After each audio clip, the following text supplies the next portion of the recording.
Friends, మరి ప్రతిరోజు స్వాధ్యాయంలో భాగంగా ఈరోజు మరి సద్గురు తపస్వీజీ మహారాజ్ 13వ భాగంలోకి జీవిత చరిత్ర సద్గురు తపస్వీజీ మహారాజ్ జీవిత చరిత్ర 13వ భాగంలోకి మనం ప్రవేశిస్తున్నాం.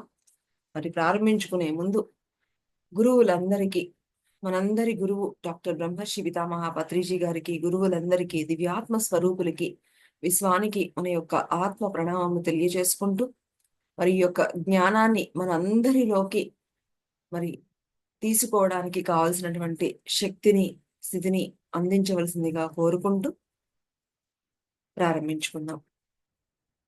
Very good friends. మరి నిన్నటి రోజున మొత్తానికి మన సద్గురు తపస్వీజీ మహారాజ్ విష్ణుదాసు గారు, మరి విష్ణుదాసు నుంచి ఎప్పుడైతే 3 రోజులు ఒంటి కాలి మీద నిలబడి ఆ ఆ, మూడు మరి చేసినప్పుడు ఆయనకి మరి తపస్వీజీ అనేటువంటి బిరుదు వచ్చేసింది. అందరూ తపస్వీజీ అంటాం. సో అలాగా మరి అక్కడి నుంచి ఆ తర్వాత డార్జిలింగ్ నుంచి మరి మధుర వైపు, మరి అక్కడి నుంచి కాలినడకతో 24 సంవత్సరాలు, మరి మధ్యలో ఎన్నెన్నో మరి పుణ్య పుణ్య దేవాలయాలన్నింటినీ కూడా మరి సందర్శించుకుంటూ, మహానుభావుల్ని కలుసుకుంటూ, అక్కడే తపస్సు అంటే ఎక్కడా కూర్చోకుండా చేసుకుంటూ మొత్తానికి చేరుకున్నారు. చేరుకున్న తర్వాత చక్కగా నిన్నటి రోజున మనము మరి శ్రీకృష్ణులు వారి గురించి, ఆయన యొక్క జీవిత గాథ గురించి, అలాగే మరి శ్రీకృష్ణుల వారు చక్కగా ఈయనకి అనేక ఒకసారేమో ఒకానొక కృష్ణా దేవాలయంలో చక్కటి చంటి బాలుడిలాగా మరి కనిపించి, మరి ఈయనకి అలాగే తర్వాత గోపాలుడి కింద కనిపించడం, అలాగా మరలా మరి ఒకానొక చోట రాధా రాధామాతకు ఎలాగైతే ఆ ఆ ఒక చెట్టు త్వరలో నుంచి వాటర్ ఇచ్చారో, అలాగే అక్కడ ఉన్న వారందరూ చెప్పుకుంటే నాకు కూడా అలాగే కావాలి అని వెంటనే మరి అలాగే శ్రీకృష్ణ వారు వచ్చి అలాగే మరి తపస్వీజీ మహారాజ్కి అలాగే వాటర్ ఇవ్వడం, అలాగే ఆయన చేతులతో భోజనం పెట్టడం, ఆ అశ్వత్థామను పంపించడం, అశ్వత్థామతో ప్రతి పౌర్ణమికి కలుసుకుని ఆయన దగ్గర నుంచి ఎన్నో విశేషాలు మరి తపస్వీజీ మహారాజ్ ఎలా తెలుసుకున్నారు, ఏమిటి అన్న విషయాలు నిన్నటి రోజున మనం ఎంతో చక్కగా తెలుసుకున్నాము. ఈ రోజు దాని కంటిన్యూషన్ చూద్దాం.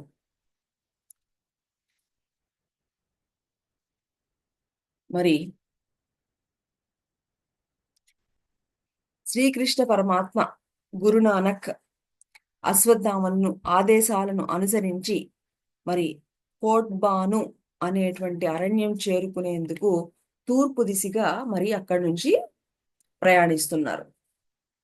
తపస్వి దారిలో బరసానా గ్రామాన్ని చేరుకోగానే గ్రామాన్ని ఆనుకుని ఉన్న బరసానా గుట్టపై కట్టబడిన అందమైన ఆలయము అతని దృష్టికి ఆకర్షించింది. మరి అక్కడి నుంచి మరి వీళ్ళందరి ఆదేశాల ప్రకారం కోట్బాను అనేటువంటి అరణ్యం చేరుకునేందుకు వెళ్తూ ఉండగా ఎక్కడ చేరుకున్నారట? బరసానా గ్రామంకి. అక్కడ ఆ బరసానా గ్రామంలో ఒక అందమైనటువంటి ఆలయము మరి మరి తపస్వీజీ మహారాజు గారిని ఆకర్షించిందనమాట.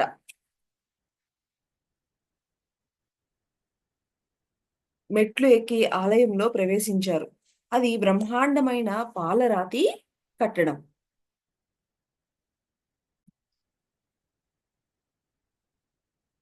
ఓకే. మరి ఆ విధంగా మరి ఒక ఆలయాన్ని ఆకర్షించడం జరిగింది తపస్వీజీ మహారాజ్ని. అది బ్రహ్మాండమైనటువంటి పాలరాతి కట్టడం. ఆలయంలో రాధాదేవి విగ్రహం ప్రతిష్ఠించబడి ఉంది. ఆయన ఆలయంలో ప్రవేశించేసరికి పూజారి దేవిని అర్చిస్తున్నారు. దేవి పూజ చూశారు. అమ్మవారిని దర్శించుకున్నారు. సాయంకాలం పూజ పూర్తి చేసి పూజారి గుడి తలుపులు మూసి కొండ క్రింద ఉన్న తన ఇంటికి వెళ్ళిపోయారు. ఇంతలో చీకటి పడింది. రాత్రి గుడివసారాలో గడపాలని నిర్ణయించుకున్నారు తపస్వీజీ.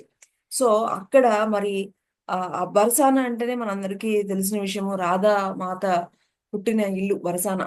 మరి అక్కడ రాధామాత యొక్క ఆలయంలో కూడా ఉంది. ఆ ఆలయంలో మరి ఆ బ్రాహ్మణుల వారు వెళ్ళిపోయారు. ఇక నైట్ అయిపోగానే రాత్రి గుడి వెళ్ళిపోయారు. ఈయన మాత్రం అక్కడే ఉండాలని నిర్ణయించుకున్నారు. ప్రశాంత వాతావరణంలో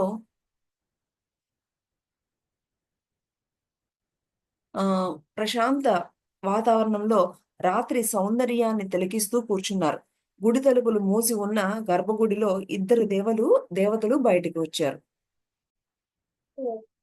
ఆహ్, ఆయన మరి రాత్రి ఆ సౌందర్యం అంతా, ఆ యొక్క ఆలయం యొక్క సౌందర్యం అంతా తిలకిస్తూ కూర్చున్నారు గదా! గుడి తలుపులైతే మూసే ఉన్నాయి కానీ, గర్భగుడిలో నుంచి ఇద్దరు దేవతలు బయటకొచ్చారట. అది గమనించారు తపస్వీజీ. దేవతలు అయితే చాలా అందంగా ఉన్నారు. దేవతలు చాలా అందంగా ఉన్నారు. చక్కటి దుస్తులు ధరించారు. దగదగ మెరిసిపోయే ఆభరణాలు అలంకరించుకున్నారు. ఒక దేవత కాస్త పొడవుగా ఉంది. రెండవ దేవత కాస్త పొట్టిగా ఉంది. వారి శరీరాల నుంచి దివ్య తేజస్సు మరి అలాగా వస్తూ ఉందన్నమాట. వారు తపస్విజీకి సుమారు 3 అడుగుల దూరంలో ఉండి వారిలో వారే మాట్లాడుకుంటున్నారు. ఇద్దరిలో కాస్త పొట్టిగా ఉన్న దేవత పెద్ద దేవతతో, "స్త్రీజీ, ఇక్కడ ఎవరో మహాత్ముడు కూర్చుని ఉన్నాడు." అనగా ఆవిడ, "అవును, ఆయన ఎవరో నాకు తెలుసు. ఆయనను తపస్వీజీ అని అంటారు. కృష్ణయ్య ఆజ్ఞ మేరకు ఆయను ఆయన కోట్బాను అరణ్యానికి వెళ్తున్నారు" అని మాట్లాడుకుంటూ ఇద్దరు దేవతలు అక్కడి నుంచి వెళ్ళిపోతున్నారు. వాళ్ళకి తెలీదా? వాళ్ళకి తెలుసు కదా! అందులో ఒక దేవత చెప్తుంది, "అవును, ఇలాగ శ్రీకృష్ణుల వారి యొక్క ఆదేశంతోనే ఇక్కడికి వెళ్తున్నారని" చెప్పింది. పెద్ద దేవత ఏమో శ్రీ రాధాదేవి అని, చిన్న దేవత ఏమో ఆమె చెలికెత్త అని తపస్వి గ్రహించారు. ఆ రాత్రంతా ఉత్సాహపూరిత హృదయంతో మేలుకునే ఉన్నాడు. అర్ధరాత్రయింది. దేవతలిద్దరూ తిరిగి ఆలయానికి చేరుకున్నారు. చెలికెత్తె రాధాదేవితో, "అమ్మా! ఆ మహాత్ముడు ఇంకా ఇక్కడే కూర్చున్నాడు" అని చెప్పింది. అవును, కృష్ణుని దివ్య రూపం దర్శించాలన్న కోరికతో ఆయన ఇక్కడ కూర్చున్నారు. కానీ అతడు ఇప్పుడు కృష్ణయ్యను దర్శించలేడు అని రాధాదేవి బదులు పలికింది. తర్వాత దేవతలిద్దరూ గూడా అంతర్ధానమయ్యారు. కొన్ని రోజులు దేవాలయ ప్రాంగణంలోనే ఉండి రాధాదేవి అనుగ్రహించి తనకు దర్శనమిస్తే ఆమెతో సంభాషించాలని ఆశించాడు తపస్వి. మరుసటి రోజు ధ్యాన నిమగ్నుడై దేవాలయంలోనే కూర్చున్నాడు. సూర్యాస్తమయ సమయానికి జాగృత స్థితికి వచ్చాడు. గత రాత్రి వలె రాధాదేవి గుడి బయటకు రావచ్చుననే ఆశతో ఆ రాత్రంతా కూడా మేల్కొని ఉన్నాడు. కానీ ఆయన ఆశ ఫలించలేదు. రాధాదేవి దర్శనమయ్యే వరకు ఎన్ని రోజులైనా సరే అక్కడి నుంచి కదలకూడదని నిర్ణయించుకున్నాడు. భగవంతుని ధ్యానిస్తూనే కూర్చున్నాడు. మరుసటి రోజు అర్ధరాత్రి అయింది. అయినా మేల్కొనే ఉన్నాడు. ఆయన కోరిక ఫలించింది. చెలికత్తెతో సహా రాధాదేవి గుడిలో నుంచి బయటకు వచ్చి తపస్వీజీకి దగ్గరలో నిలబడింది. దేవతలిద్దరూ ఏదో మాట్లాడుకున్నారు. కానీ ఆ మాటలు ఆయనకి స్పష్టంగా వినిపించలేదు. తపస్వీజీ చటుక్కున లేచి నిలబడి నమస్కరించాడు. రాధాదేవి ఆయన్ని చూసి చిరునవ్వు నవ్వింది.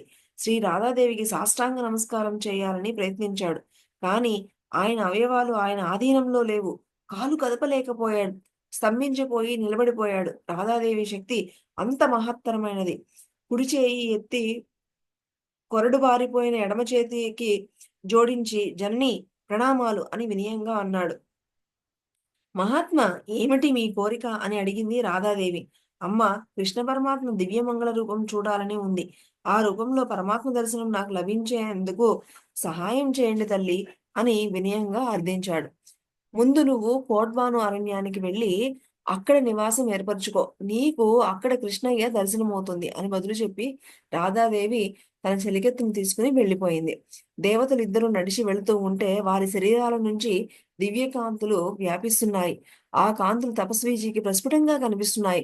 రాధాదేవి ఆలయాన్ని మన్మాన్ మందిర్ అని అంటారు. ఆంగ్లేయులు దేశాన్ని పరిపాలిస్తున్న కాలంలో ఉత్తర భారతదేశంలోని ఒక సంస్థానాధీశుడు ఈ ఆలయాన్ని నిర్మించాడు.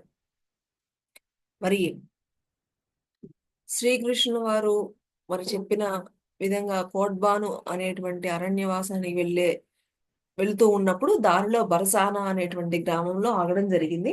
అక్కడ రాధామాత యొక్క ఆలయం అనేది ఉంది. సో, నైట్ ఒకరోజు ఆలయంలో రాధామాత తన యొక్క చెలికెత్తతో బయటకు వచ్చి మాట్లాడుకోవడం విని, అబ్బా! నేను ఈసారి ఎలాగైనా సరే రాధామాత మాట్లాడాల్సిందే అని మరి అక్కడ మళ్ళా రెండో రోజు గూడా వెయిట్ చేయడం జరిగింది. కానీ జరగలేదు. ఇంకా మూడో రోజు నేను రాధామాతను కలిసేంత వరకు కూడా నేనిక్కడి నుంచి కదిలే పనే లేదు అని చెప్పేసి ఇక పట్టుబట్టకతే మరి రాక ఏం మాట్లాడతారు? ఏం చేస్తారు? మరి రాధామాత వచ్చి మరి నిలబడడం జరిగింది. ఆ విధంగా మరి రాధామాతతో మాట్లాడినప్పుడు, "అమ్మా, నేను శ్రీకృష్ణుల వారి 4 చేతులతో ఉన్నటువంటి ఆ దర్శనము చూడాలని ఆయనకి కోరికగా ఉంది గదా! అది విన్నవించుకుంటే, ముందు నువ్విక్కడి నుంచి వెళ్ళు. అక్కడ నీకు దర్శనమిస్తారు అని రాధామాత చెప్పి మరి అక్కడి నుంచి వెళ్ళిపోవడం జరిగింది. రాధాదేవిని దర్శించిన తరువాత తపస్వి కొండ దిగి కోట్సాను కోట్బాను అరణ్యం వైపు ప్రయాణిస్తూ ముందుగా దారిలో ఉన్న నంది గ్రామాన్ని సందర్శించారు. బృందావనానికి బృందావనానికి తరలిపోక ముందు శ్రీకృష్ణుడు యశోదానందులతో ఈ గ్రామంలోనే ఉండడం జరిగింది. అంటే బృందావనం కంటే ముందు ఈ ఆ ముందుగా మరి ఇక్కడ ఉండడం జరిగిందట. నంది గ్రామాన్ని దర్శించడం జరిగింది. సో విషపూరిత ఆ స్తన్యమిచ్చి శ్రీకృష్ణుని హతమార్చాలన్న దుర్బుద్ధితో వచ్చినటువంటి పోతన పాలతో సహా ఆ రాక్షసి ప్రాణాలు కూడా చిన్నారి కృష్ణుడు పీల్చివేసింది ఇక్కడే. ఈ గ్రామంలోనే ఈ అద్భుత సంఘటన జరిగింది. 5,000 సంవత్సరాలు గడిచాయి. కాబట్టి వాటి జాడలు ఏమీ సన్యాసికి నంది గ్రామంలో కనిపించలేదు. కానీ నందగోప పర్వతంపై ఒక బ్రహ్మాండమైన దేవాలయం కనిపించింది. సన్యాసి గుడి మెట్లెక్కి ఆలయంలో ప్రవేశించాడు. గర్భగుడిలో బలరామకృష్ణుల విగ్రహాలు ప్రతిష్ఠితమై ఉన్నాయి. 10 ఏళ్ల వయసులో ఉన్న బలరామకృష్ణుల రూపాలను పొంది ఉన్న విగ్రహాలవి. సన్యాసి ఆలయంలో ప్రవేశించేసరికి పూజారి అర్చన చేస్తున్నాడు. బలరామకృష్ణులకు నమస్కరించి ఆలయం బయటికి వచ్చి ప్రకృతి రమణీయతను తిలకిస్తూ విశ్రాంతి తీసుకున్నాడు తపస్వీజీ. మరి గిరిశిఖరం నుంచి ఒకవైపు చూస్తే బరసానాలో ఉన్న రాధాదేవి ఆలయం కనిపిస్తుంది. మరొక వైపు చూస్తే కనుచూపు మీరలో తాను స్థిరపడాలనుకున్నటువంటి కోట్బాను అరణ్యం దృశ్యంగా కనిపిస్తుంది. నందగోప పర్వతం నుంచి చూస్తూ ఉంటే ఆ అరణ్యం చిన్న చిన్న మొక్కలు తీగలతో నిన్న సువిశాల హరిత ప్రదేశంలా కనిపిస్తుంది. సో ఆ విధంగా రాధామాత చెప్పిన తర్వాత మళ్ళా అక్కడి నుంచి మరి అరణ్యానికి వెళ్దామని చెప్పి బయలుదేరుతూ ఉంటే మరి మళ్ళీ మధ్యలో ఏం కనిపించిందట, శ్రీకృష్ణుల వారు చిన్నప్పుడు ఉన్నటువంటి ఆ నంద గ్రామం అనేది కనిపించిందనమాట. అక్కడే చిన్నప్పుడు మరి తన రాక్షసి పోతన రాక్షసి శ్రీకృష్ణుల వారు చిన్నగా ఉన్నప్పుడు చంపడానికి వచ్చినప్పుడు ఆ రాక్షసి స్త్రీ రూపంలో రావడం, ఆ స్త్రీ రూపంలో దగ్గర పాలు తాగుతూనే మరి ఆ రాక్షసుని చంపడం కూడా ఈ నంది గ్రామంలోనే జరిగిందనమాట. సో అయితే ఆ జాడలు 5,000 సంవత్సరాలు అయిపోయింది కదా! ఇప్పటికి అవేమీ అయితే కనిపించలేదు. కానీ అక్కడ పర్వతం మీద గిరి పర్వతం పైన ఒక చక్కటి బలరామునిది శ్రీకృష్ణుడు బలరాములు వారు 10 ఏళ్ల వయసులో ఉన్నప్పుడు వాళ్ళ యొక్క రూపాలతో ఒక చక్కటి ఆలయం ఉంది. ఆ ఆలయం ఎక్కి చూస్తే ఒకవైపునేమో రాధామాత యొక్క బరసానాలో ఉన్నటువంటి రాధామాత యొక్క ఆలయము, ఒకవైపు చూస్తుంటేనేమో మరి ఈయనకి ఎక్కడికైతే ఒక అరణ్యం వైపు వెళ్ళాలి అనుకుంటున్నారో మరి ఆ అరణ్యము మరి చక్కగా ఆ కోట్బాను అరణ్యము కనిపించడం జరిగిందనమాట. తపస్వీజీ కోసిక్క లాస్ నగరం మీదుగా ప్రయాణించి ఉత్తర దిక్కుకు మరలి సుమారు 5 మైళ్ళు నడిచి ఆ కోట్బాను అరణ్యం సరిహద్దుకు చేరుకున్నారు. మొత్తానికి నడిచి ఆ కోట్బాను అరణ్యం చేరుకున్నారు. అడవిలోకి ప్రవేశించారు. తుప్పలు, డొంకలు దాటుతూ తాను నివసించడానికి అనువైన చోటును వెతకడం ప్రారంభించారు. ఎటు చూసినా ఎత్తుగా పెరిగినటువంటి కన్నులకు ఇంపైన కదంబ వృక్ష సముదాయమే కనిపించిందనమాట. ఆ అరణ్యము గంగా మైదాన ప్రాంతానికి చెందినది కావడం వల్ల నేల చాలా సారవంతంగా ఉంది. ఎక్కడ పడితే అక్కడ ప్రకృతి పరిచిన తివాచీలాగా పచ్చిక బయళ్లతో గుంపులుగా మరి అక్కడ దుప్పులు, లేళ్లు రానున్న 60 సంవత్సరాలు ఆ సాధువు పుంగవుని తపశ్చర్యను వీక్షించబోతున్నాయి ఆ సాధు జంతువులు. వాటి మధ్య నుండి తపస్వీజీ నడిచి వెళ్తూ ఉంటే అవి ఆయన్ను తెరిపారా చూస్తున్నాయి. గుంపులుగా నెమళ్ళు ఆయన సమీపించి ఎగిరిపోతున్నాయి. కొన్ని వేల చిలుకలు అక్కడ గాలిలో ఎగురుతూ చెట్లపై వాలుతున్నాయి. ఇవన్నీ కోట్బాను అరణ్యానికి మరింత శోభనిస్తున్నాయి. అంత పెద్ద సంఖ్యలో చిలుకలు గాని, నెమళ్లను గాని అంతకుముందు ఎప్పుడూ చూడలేదు.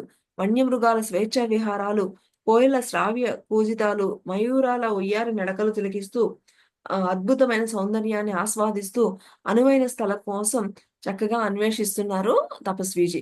ఆ కోట్బాను అరణ్యం ఎంత అందంగా ఉందో చూడండి. కొన్ని వేల చిలుకలు, కొన్ని వేల నెమళ్ళు, కొన్ని వేల జింకలు అసలు ఎంతో మధురంగా ఉందన్నమాట.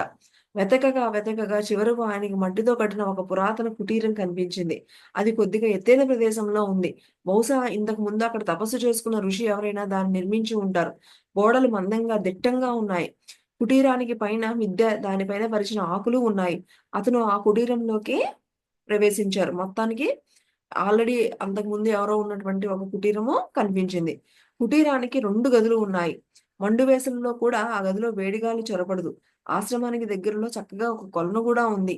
ఆ కొలనులో నీళ్లు తియ్యగా స్వచ్ఛంగా ఉన్నాయి. చాలా చక్కటి సదుపాయాలు గల ఆశ్రమంలో కమండలం ముందుంచుకుని కూర్చున్నారు తపస్వీజీ. బర్మా నుంచి ఈ యొక్క మనోహరమైన అరణ్యానికి తీసుకువచ్చి ప్రశాంతంగా భగవంతుడిని ధ్యానిస్తూ కాలం గడపడానికి అన్ని విధాలా కూడా అనుకూలమైన వాతావరణము కలిగింది. తనను కరుణించినటువంటి కృష్ణ పరమాత్మను స్మరిస్తూ ఇంతటి అద్భుతమైన ప్రదేశం నాకు చూపించావు నాయన అని మరొక్కసారి కృష్ణ పరమాత్మకి కృతజ్ఞతలు తెలుపుకుంటూ మరలా చక్కగా కూర్చున్నారు.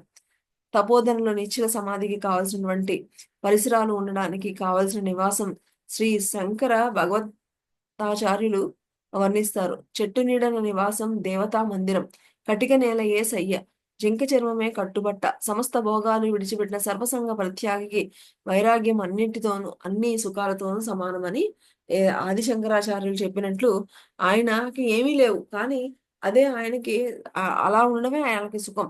ఇటువంటి సర్వ సలక్షణ సంపన్నుడు ఆ సంయమ మదనుడు తపస్వి నేలపై మేనువాల్చాడు.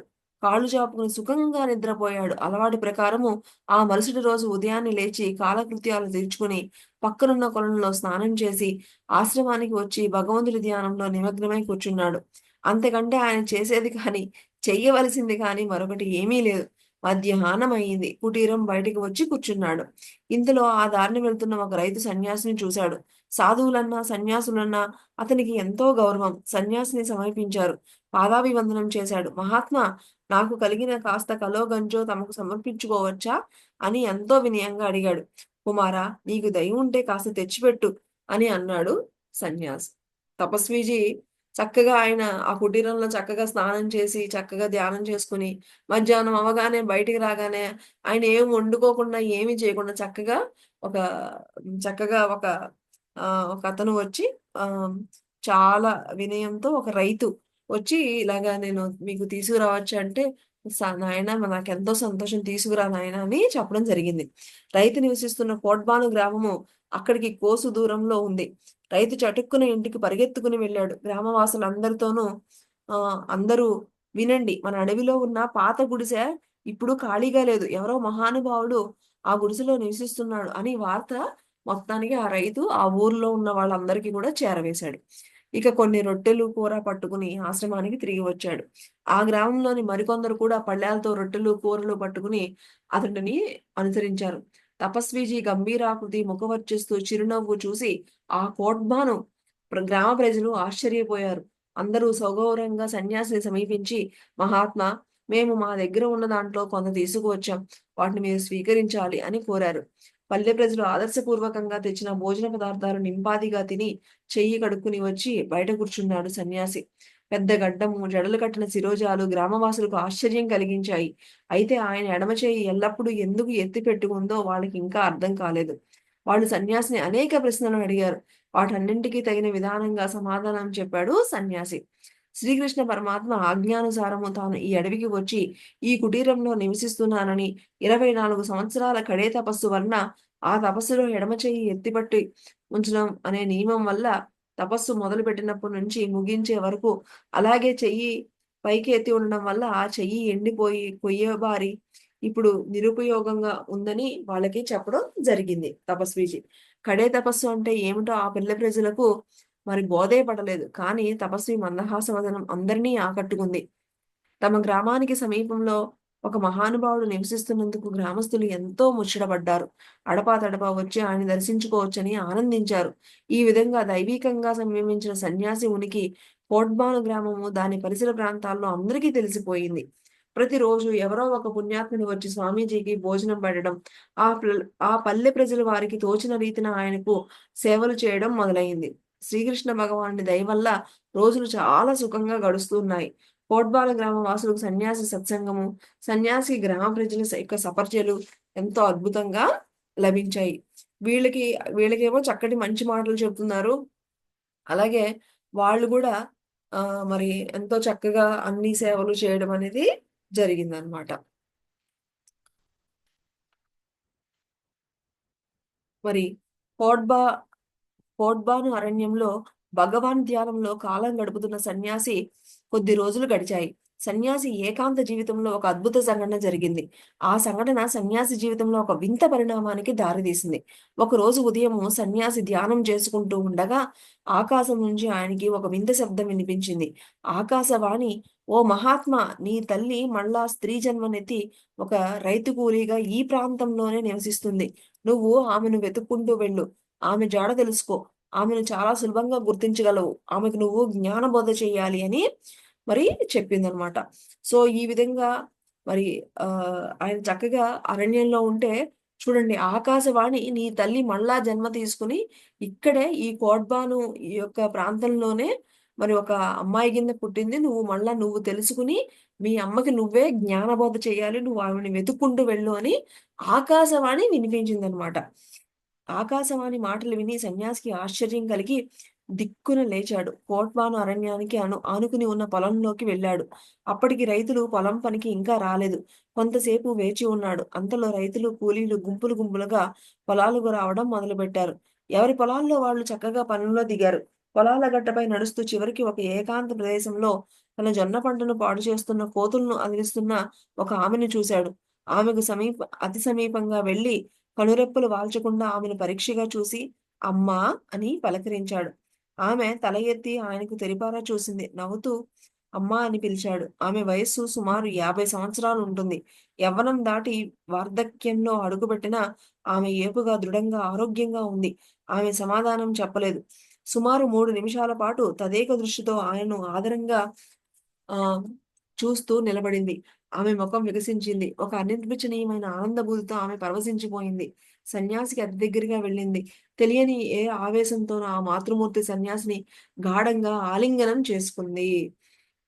ఇలా ఆకాశవాణి చెప్పిన వెంటనే మరి వెతుక్కుంటూ వాళ్ళ అమ్మని వెతుక్కుంటూ వెళ్ళడం, మరి అక్కడ ఒక ఆవిడ ఆ పొలంలో కనిపించినప్పుడు ఈయన గుర్తుపట్టి అమ్మ అని పిలిస్తే, ఆవిడ కూడా ఒక రకమైనటువంటి పరవశించిపోయి ఆయన్ని మరి గాఢంగా ఆలింగనం చేసుకుందట ఆవిడ. కుమార అంటూ చంటి పాపను ముద్దాడినట్లు ఆయన నుదుటిని ముద్దు గూడా పెట్టుకుంది. ఆమె లోని పేగు కదిలింది. అతి దారుణంగా ఆయన ముంగురులు సవరించింది. గడ్డం నిమిరింది. అపస్మారక స్థితిలో ఏం చేస్తుందో ఆమెకే తెలియలేదు. శతవృద్ధుడు, గౌరవనీయుడు అయిన యోగి పుంగవుని, ఎలాంటి చదువు రాని ఒక సామాన్య రైతు కుటుంబానికి చెందిన స్త్రీ ఆలింగనం చేసుకోవడం ఏమిటన్న ధ్యాస అప్పుడు ఆమెకు లేనే లేదు. అప్పుడు ఆమెలో ఉన్నదల్లా ఉప్పొంగిపోయినటువంటి ఆహ్, ఆ యొక్క ఉత్సాహ తరంగం, విప్పారిన మాతృ హృదయం. అంతే, సుమారు 5 నిమిషాల పాటు "నా చిన్ని నాన్న, నా బంగారు కొండ" అంటూ ఒడిలోకి పసివాడిని లాగించినట్టు లాలించింది. అంతకంటే విశేషము, ఆ వయస్సులో ఆమెకు పాలు పడ్డాయి. అందుకు ఆమె ఆశ్చర్యపోయింది. వెంటనే తెలివి వచ్చింది. అప్పుడు ఆమెకు గుర్తొచ్చింది, తాను ఒక పేదరాలినని, ఎదుట ఉన్నవాడు మహిమాన్వితుడని, పవిత్రుడైన యోగీశ్వరుడని. భయం, బిడియం, గౌరవం ఆమెను అప్పుడు ఆవరించాయి. అప్పటి వరకు ఆవిడ ఒక తల్లి హృదయంతోనే ఉంది. ఆ తల్లి హృదయం ఉప్పొంగేటప్పటికి ఆవిడకి పాలు గూడా వచ్చాయన్నమాట. సో, తర్వాత వెంటనే తెలివిలోకొచ్చి, నేనేంటి మరి ఆయన ఒక మహానుభావుడు అని అప్పుడు మళ్ళా గజగజ వణికిపోయింది. సిగ్గుతో తలదించుకుంది. చటుక్కున సన్యాసి పాదాలు పట్టుకుంది. సాష్టాంగ నమస్కారం చేసింది. లేచి నిలబడింది. వణుకుతున్న చేతులు ఎత్తి భక్తి శ్రద్ధలతో నమస్కరించింది. వెంటనే పరిగెత్తుకుని వెళ్లి ఒక పొద దగ్గర తాను ఉంచిన నీళ్ల చెంబును తీసుకువచ్చి స్వామి పాదాలు కడిగింది. యతీశ్వరుని కాళ్ళు కడిగిన ఆ పవిత్రమైన నీటిని శిరస్సుపై చల్లుకుంది. ఇవన్నీ గమనిస్తూ ఉన్నాడు తపస్వీజీ. బిగ్గరగా నవ్వాడు. "అమ్మా" అని పలకరించాడు. ఆ పలుకులోని తీయదనం ఎంతో అనిర్వచనీయం. అది కేవలం అనుభవించిన వారికే తెలుస్తుంది. అమ్మ అన్న 2 అక్షరాలలో మరి శతకోటి తారక నామాలు ప్రతిధ్వనించాయి. అంతవరకు ఆమె ఆయన ఎడమ చేతిని చూడనే లేదు. సో, ఈవిడికి తెలియడం లేదు. ఆయన అంత గొప్ప తపస్వీజీ అమ్మ అని పిలిచేటప్పటికి ఈవిడికి అసలు ఎంతో అద్భుతమైనటువంటి ఫీలింగ్ అనమాట ఈవిడికి. "మహారాజా, అదేమిటి? మీ ఎడమ చెయ్యి ఎండిపోయింది ఏమిటి?" అని ప్రశ్నించింది. దానికి కారణం చెప్పి ఇక ఆ చెయ్యి నిరుపయోగమని బదులు పలికాడు తపస్వి. "ప్రతిరోజు కాస్తంత తైలం మర్దన చేస్తే ఆ చెయ్యి మళ్ళా మామూలు స్థితికి తప్పకుండా వస్తుంది" చెప్పింది. సిద్ధవాక్కు గల ఆ పేదరాలు. "అలా ఏంటి మీ చెయ్యి ఎందుకు ఒక చెయ్యి ఇలాగ ఎప్పుడు అలాగ ఉండిపోయిందంటే" జరిగిందని చెప్తే ఏమీ పర్వాలేదు. రోజు కొంచెం మర్దన చేస్తే వచ్చేస్తుందని తల్లి గదా! ఆ ప్రేమ ఉంటుంది గదా! తల్లి చెప్పిందనమాట. మహాత్మా మీ చెయ్యి మామూలుగా పనిచేసేలా నేను మీకు సేవలు చేస్తాను. రేపు మళ్ళా నా పొలానికి వచ్చేటప్పుడు మా ఇంటాయన్ని, మా అబ్బాయిని గూడా తీసుకొస్తాను. మర్దన చేయడానికి తైలం గూడా తీసుకొస్తాను. కదలిక లేని మీ చెయ్యి వంగి యథాస్థితికి వచ్చేటట్లు మేము చేస్తాము. ప్రస్తుతానికి నాకు సెలవు ఇప్పించండి అని చెప్పి తన చెంబు తీసుకొని గ్రామానికి వెళ్ళిపోయింది. ఆమె తనకు జన్మను ప్రసాదించిన మాతృమూర్తి అని, తిరిగి జన్మనెత్తి కోడ్బానులో ఒకానొక రైతు భార్య అయ్యిందని మరి అభిప్రాయానికి వచ్చాడు. ఆమెకు కొద్ది క్షణాలు మాత్రము పూర్వ స్మృతి కలిగి తన తల్లిలాగా ప్రవర్తించిందని, తర్వాత యథాస్థితికి చేరుకోగానే ఈ జన్మలోని సహవాసాలే ఆమెకు సహజంగా గుర్తున్నాయని ఆయన భావించాడు. ఆకాశవాణి పలుకులు యథార్థమయ్యాయని, తన బాల్యంలో తను కనిపెంచిన తల్లి ఆమె అని తపస్వీజీ ధృవపరుచుకున్నాడు. తర్వాత ఆశ్రమానికి వెళ్ళిపోయాడు. ఈయనకి అర్థమైపోయింది. ఒక ఆవిడికి ఒక్క క్షణమే తన తల్లిగా గుర్తుందనమాట. తర్వాత మళ్ళా మామూలుగా అవన్నీ మర్చిపోయి మామూలుగా అయిపోయింది. ఈవిడే నా తల్లి, ఇందులో సందేహం లేదు. ఆకాశవాణి చెప్పింది ఈవిడే నా తల్లి అని ఇక తపస్వీజీ చక్కగా నిర్ణయించుకున్నారు. మరుసటి రోజు ఉదయము స్నానము, ధ్యానము ముగించుకుని ఆశ్రమం బయటకు వచ్చి కూర్చున్నారు. అమ్మ ఇకపై నుండి ఆమెకు అమ్మ అనే వ్యవహారము. ఆమె భర్త జీవన్ సింగ్, కుమారుడు ధర్మసింగ్, పెద్ద తండ్రి కొడుకు నారాయణ్ సింగ్ తపస్వీజీకి దర్శనానికి వచ్చారు. సో, ఆమె తన భర్తని, తన కుమారుడుని ధర్మసింగ్‌ని, అలాగే ఆహ్, ఇలాగ అందరిని తీసుకొనొచ్చిందనమాట ఆవిడ. వారందరూ సన్యాసికి నమస్కరించారు. స్వామి వారందరినీ కూడా ఆప్యాయంగా నవ్వుతూ పలకరించాడు. వారందరిని స్వామికి పరిచయం చేసింది అమ్మ. ఆనాటి నుంచి వారు తపస్వీజీని శిష్యులయ్యారు. కాలక్రమేణా తపస్వి మహారాజ్ పేరు ప్రఖ్యాతులు మరి వ్యాప్తి చెందాక అనేక మంది ఆయనకి శిష్యులయ్యారు. కానీ తపస్వీజీ ప్రథమ శిష్యులు సేవకులు సింగ్ కుటుంబ సభ్యులు మాత్రమే. రిక్తహస్తాలతో కాకుండా సింగ్ సభ్యులు తపస్వి దర్శనానికి వచ్చినప్పుడు పాలు, భోజన పదార్థాలు తీసుకువచ్చారు. వాటిని ఆరగించమని తపస్విని కోరారు. వారు ప్రేమపూర్వకంగా తెచ్చిన పదార్థాలు సంతోషంగా భుజించారు. తపస్వి భోజనం చేసే వరకు వాళ్ళు బయట వేచి ఉన్నారు. భోజనం పూర్తయ్యాక తపస్వీజీ బయటకు వచ్చి పద్మాసనం వేసుకుని కూర్చున్నాడు. సింగు కుటుంబ సభ్యులు ఆయనకు దగ్గరగా కూర్చుని ఆయన ఎడమ చేతిని పరీక్షించారు. ఆ చేతి విరలు గోళ్లు అరచేతిలోంచి చుచ్చుకుని బయటకు పొడుచుకుని వచ్చాయి. ముందుగా ఆ గోడను భద్రంగా కత్తిరించి అరచేతిలో నుంచి బయటికి తీసివేయాలని వారు గుర్తించారు. అందుచేత మరుసటి రోజు తమతో ఒక మంగళివాణ్ణి గూడా తీసుకువస్తామని చెప్పి, ఆ రోజుకు అమ్మ కాస్త తైలం పోయగా చేతిని నెమ్మదిగా మర్దనం చేశారు. తర్వాత గురువు దగ్గర సెలవు తీసుకొని గ్రామానికి వెళ్ళిపోయారు. అమ్మ చెప్పినట్లుగానే మరి చక్కగా ఆ చేతికి మర్దన చేసి కొంచెం వెళ్ళిపోయారనమాట. ఇచ్చిన మాట ప్రకారము అమ్మ, ఆమె భర్త, కుమారుడు హీరాలాల్ అనే మంగలిని వెంటబెట్టుకుని వచ్చారు. హీరాలాల్ అతి నేర్పుగా గోళ్లు కత్తిరించాడు. అరచేతిలో కూరుకుపోయిన ముక్కలను ఒక శ్రావణంతో బయటకు తీసివేశాడు. చేతిలో గోల్డ్ చేసిన రంధ్రాలు ప్రస్ఫుటంగా కనిపిస్తున్నాయి. తరువాత అమ్మ జీవన్ సింగ్ ఆయన చేతిపై తైలం పోసి నెమ్మదిగా మర్దన చేశారు. తిరిగి ఆ మరుసటి రోజు వచ్చి చేతిపై నూనె పోసి మర్దన చేశారు. ముందుగా అమ్మ ఆయనకు భోజనం పెట్టింది. అలాగా 3 నెలల పాటు వాళ్ళు ప్రతిరోజు చేతిపై నూనె పోస్తూ మర్దన చేయగా కొంచెం, కొంచెం అది స్వాధీనమవుతూ వచ్చింది. చికిత్స వలన కలిగిన అభివృద్ధికి సింగ్ కుటుంబ సభ్యులు సంతోషించారు. అలాగా ఆపకుండా 24 నెలలు నూనె మర్దన చేయగా చెయ్యి వంగడం, వేళ్లు కదలడం మొదలై ఎడమ చెయ్యి స్వాధీనమవుతూ వచ్చింది. ఆ చేతితో సన్యాసి సులువుగా కమండలం ఎత్తడం, బట్టలు కట్టుకోవడం, ఆ! మొదలైన పనులు చేయగలుగుతున్నారు. అయితే ఇంతకు ముందు ఉన్నంత బలం మాత్రం ఆ చేతికి రాలేదు. కానీ దానివల్ల ఆయనకి నొప్పి గాని, అసౌకర్యం గాని లేదు. అమ్మ, ఆమె భర్త, కుమారులు, ఇతర భక్తులు చేసిన సేవ ఫలితంగా చెయ్యి మొత్తానికి బాగుపడింది. ఈ 24 నెలల్లో ఒక్కరోజు మాత్రం జీవన్ సింగ్ తపస్వీచి సేవకు హాజరు కాలేదు. ఆ రోజు అతనికి అస్వస్థగా ఉంది. విపరీతంగా కడుపు నొప్పితో బాధపడుతున్నాడు. అమ్మ ద్వారా ఆ వాత తెలుసుకుని ఆమెతో కూడా కొట్బాను గ్రామానికి వెళ్లి జీవన్ సింగ్‌ను చూశాడు తపస్వీజీ. కొన్ని ఆకులు తెచ్చి వాటితో ఔషధం తయారు చేసి అతనికి ఇచ్చాడు. ఒక్క 10 నిమిషాల్లోనే జీవన్ సింగ్ కడుపు నొప్పి మాయమైపోయింది. పక్క మీద నుంచి లేచి కూర్చున్నాడు. గురువుకు భక్తితో నమస్కరించాడు. జీవన్ సింగ్ ముఖంతో ఆనందంతో వెలిగిపోయింది. ఇది మై డియర్ ఫ్రెండ్స్. మరి మొత్తానికి ఆహ్, బృందావనం నుంచి అక్కడి నుంచి ఆహ్ శ్రీకృష్ణుల వారు చెప్పినట్లు అరణ్యంలోకి వెళుతూ ఉంటే బరసాన గ్రామంలో రాధామాతను దర్శించుకుని రాధామాతతో మాట్లాడి అక్కడి నుంచి మరి ఆ గిరి పర్వతం పైన ఉన్నటువంటి ఆలయంలో కూడా అవన్నీ దర్శించుకుని మొత్తానికి అరణ్యానికి వెళ్ళడం, ఆ కోడ్బా ఆ అరణ్యానికి వెళ్ళడం. అక్కడ మరి ఆయన చక్కగా ఆయనకు అందరూ కూడా ఆ ప్రాంతంలో వాళ్ళందరూ కూడా చక్కగా ఎంతో గౌరవంతో, వినయంతో ఆయన చక్కగా చూసుకోవడం. అయితే ఒకానొక రోజు ఒక అద్భుతం ఏమిటి అంటే, ఆకాశవాణి కనిపించి, "నీకు జన్మనిచ్చినటువంటి తల్లి ఇక్కడే ఉంది. నువ్వు ఆవిడని కలుసుకో" అని చెప్పిన వెంటనే, ఆయన వెళ్ళిన వెంటనే ఒక కొన్ని క్షణాలు ఆవిడ తన తల్లిని ఆ యొక్క స్మృతులన్నీ గుర్తుకు వచ్చి ఈయన ఒక బిడ్డగా లాలించడం, తిరిగి మళ్ళా ఆ స్మృతి పోయి మామూలుగా అవ్వడం. మొత్తానికి వాళ్ళ కుటుంబం అంతా కూడా ఈయనకి శిష్యులుగా అయ్యి, ఈయనకి ఆహ్, ఈ ఎడమ చెయ్యి ఏ విధంగా అయితే మరి ఎత్తకుండా అలాగా ఎత్తి ఉంచడం మూలాన రక్త ప్రసారం అవ్వక మరి ఏమి సహకరించినటువంటి ఆ చెయ్యిని మరి చక్కగా వీళ్ళు మర్దన చేసి చక్కగా దాన్ని ఆహ్, మళ్ళీ మామూలు స్థితికి తీసుకురాగలగడం. అలాగే వాళ్ళ కొడుకు అయినటువంటి సింగ్‌కి మరి ఒకరోజు ఒంట్లో బాగోపోతే తపస్వీజీనే డైరెక్ట్‌గా వెళ్లి చక్కగా ఔషధం ఇచ్చి ఇచ్చిన 5 నిమిషాల్లోనే లేసి కూర్చోవడం. అది చూసి అందరూ గూడా ఆశ్చర్యపోయి మరి ఇంకా గౌరవ భక్తి ప్రవర్తనలో మెలగడం అనేది మనము ఈరోజు తెలుసుకున్నాం మై డియర్ ఫ్రెండ్స్. ఆహ్, ఇది మనము ఆ యొక్క తల్లి యొక్క ప్రేమ ఎలాంటిది? తపస్విషికి ఎంత గొప్ప మహానుభావులైనా సరే తల్లి తల్లే మై డియర్ ఫ్రెండ్స్. ఆ తల్లి ప్రేమకి మరి ఆహ్, ఎంత అద్భుతంగానో మనకి అనిపించింది.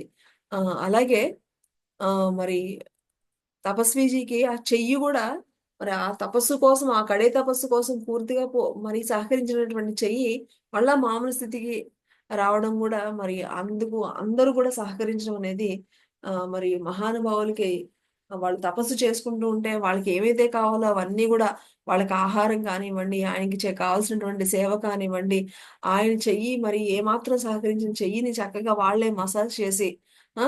చక్కగా ఆయన ఆయన చూడండి ఆయనకి అన్ని శక్తులున్నాయి. అన్ని సిద్ధులున్నాయి ఆయనకి.